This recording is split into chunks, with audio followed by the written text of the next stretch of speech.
अब प्रश्न था, आपको समझ में आ रहा है? रमन कांत जी, राधे राधे। डॉक्टर गौरव शर्मा जी और श्री शुभम को जी मेरठ से। जी। महाराज जी, आपके चरणों में सादर प्रणाम। महाराज जी, भारत जो कि नदियों का देश है, लेकिन भारत की नदियां पानी की कमी, प्रदूषण व अतिक्रमण से जूझ रही हैं। महाराज जी, इस हेतु आपका मार्गदर्शन चाहिए। हम सेवा तो कर रहे हैं, बट और कैसे अच्छे से। देखो, ये बड़े स्तर की सेवाएं हैं। अपने लोग बोल सकते हैं, सुन सकते हैं, थोड़ा प्रयास कर सकते हैं कि हम जैसे धाराजू के समीप पहुंचे तो मलमूत्र का वहां त्याग न करें, दोना पत्तल वहां न फेंके, गंदगी हम ना फैलावें। जितना हमसे हो सकता है हम वहाँ थूके नहीं, वहाँ शौच न करें, लघुशंका न करें, खा पी के वहाँ दोना पत्तल पॉलीथीन न फेंके। ये तो हो सकता है, लेकिन ये जो बड़े बड़े नाले डाले जा रहे हैं, बड़ी बड़ी फैक्ट्रियों का जो विकारात्मक दुर्गंध युक्त वो द्रवित पदार्थ जा रहा है, नाले जा रहे हैं, ये अपने लोग किस पर बोल सकते हैं, कुछ कर नहीं सकते, क्योंकि इसमें अत्यधिक धन की आवश्यकता है और सरकार की विशेष सहयोग की आवश्यकता है। क्योंकि जो नाले हैं उनको अब जैसे खाली स्थान से नाले जा रहे हैं यमुना जी में, वो और नीचे की तरफ ऐसे ऊंचाव से खाली, अब उनको मोड़ा नहीं जा सकता, उनको मशीनों के द्वारा नहर बना करके बाहर निकाला जा सकता है। अब इसके लिए लाखों की जरूरत नहीं, करोड़ों अरबों की जरूरत है। हमारी केवल भावना काम नहीं कर सकती।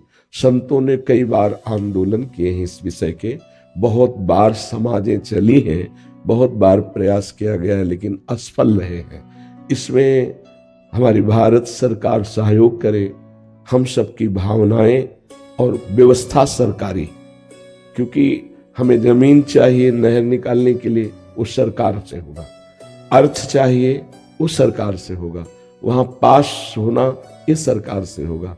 हम सबकी भावनाएं लगे और सरकारी सहयोग मिले तो प्रायः सरकार ने व्यवस्थाएं की भी है, जैसे गंगा स्वच्छता का अभियान या यमुना जी का ऐसा कुछ, लेकिन पूरा होना बहुत, इसमें मनोयोग लगाने की जरूरत। ये तो महामहिम यमुना जी अभी विराजमान होकर हमारे भाव और श्रद्धा को बढ़ा रहे हैं। दुर्गंध युक्त जल, जो निर्मल जल है उसकी सत्ता खत्म हो रही, दुर्गंध युक्त नाले गिर रहे, तो उसमें वही हमें लगता है हमारी भावना और सरकार का सम्यक मनोयोग से सहयोग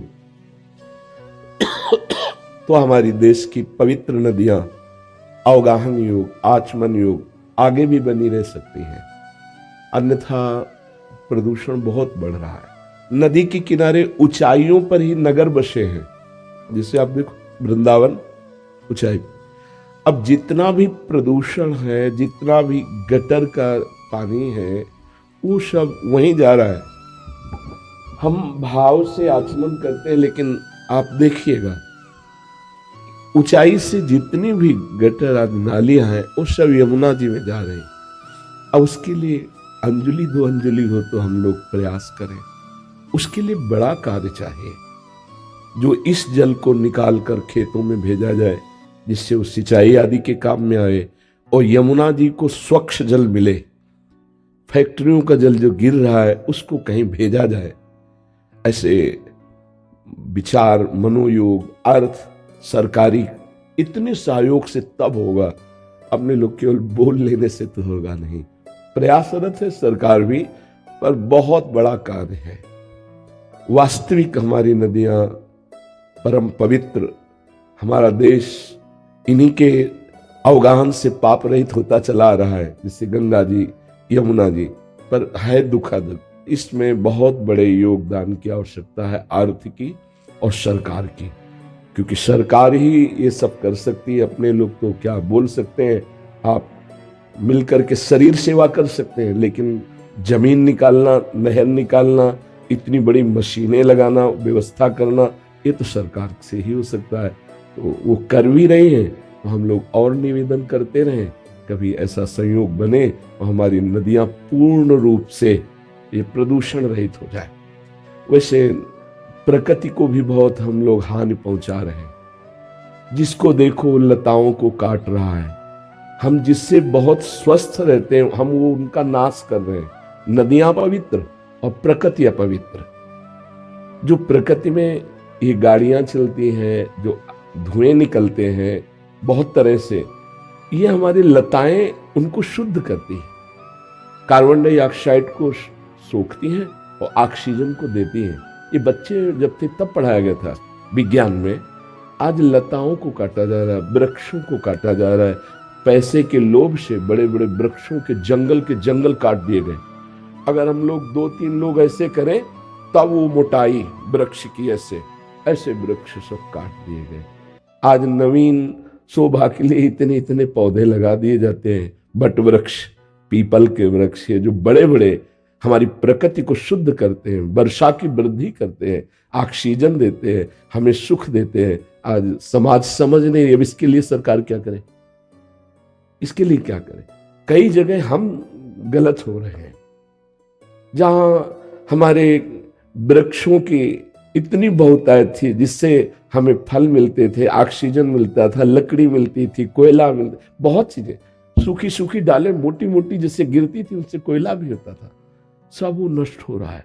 कभी किसी को नहीं सुना गांव में कि blood pressure low, high blood pressure, sugar, ये दिल, कैंसर, ये तो सुनने को नहीं मिलते थे गांव में। बहुत जुकाम बुखार हो गया, 2-4 दिन काढ़ा पिलाया, ज्यादा हुआ 1 इंजेक्शन लग गया जाके सरकारी अस्पताल में डॉक्टर ऐसे बैठे रहते थे। आज वहां लाइनें लगी हैं। हमारा आहार अशुद्ध हो गया, हमारी प्रकृति दूषित हो गई है। तो हमें तो ये प्रार्थना जन समाज से करनी है कि यदि आपके पास जमीन हो तो एक पेड़ जरूर लगाओ, चाहे पीपल का लगाओ, ऐसा स्वार्थ रहित लगाओ जिसमें आपको फल की आकांक्षा न हो। नीम है, पीपल है, ऐसे बहुत समी वृक्ष हैं, बट वृक्ष हैं, ऐसे वृक्ष हैं जो हमारे बहुत वातावरण को शुद्ध करते हैं और समाज को सुख देने वाले। नीम का पेड़ है, चाहे जितनी गर्मी हो आप उसके नीचे शयन करो, एक अद्भुत सुख मिलता था, प्राकृतिक शीतलता।